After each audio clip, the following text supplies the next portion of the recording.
இன்னொன்று இருக்குது, 2 இருக்குது. ஒன்று வாங்கினா ஒன்று ஃப்ரீ அப்படின்னு சொல்லி சொல்லியிருக்காங்க. குவாலிட்டி வைஸாக பார்த்தா நல்லா தான் இருக்கிற மாதிரி இருக்குது, பார்ப்போம்.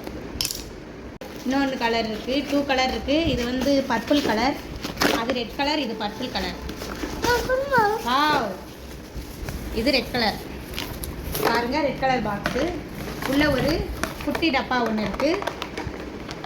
அதுக்குள்ளே வந்து ஒரு ஸ்பூன் ஒன்று இருக்குது. இது 150 rupees தான். நல்லா இருக்கா? கமெண்ட் பண்ணுங்க. இங்கே ஒரு ஸ்பூன் இருக்குது, ஒரு ஃபோர்க் ஒன்று இருக்குது. இந்த இதில் இருக்குடா தம்பி, இங்கே இருக்குடா ஸ்பூன் இருக்குது, எல்லாமே இருக்குது. ஓகே, எப்படி இருக்குன்னு கமெண்ட் பண்ணுங்க. பாய் பாய். இது ஒன்று, இது ஒன்று 2 டப்பா. இதுலேயும் 2 இருக்குது. 2 இதுக்கு ஒன்று 4 ஸ்பூன் கொடுத்துருக்காங்க ஒவ்வொன்றுக்கும். அதை உள்ளே போட்டு இப்போ வைக்க போகிறாங்க குட்டி பாப்பா.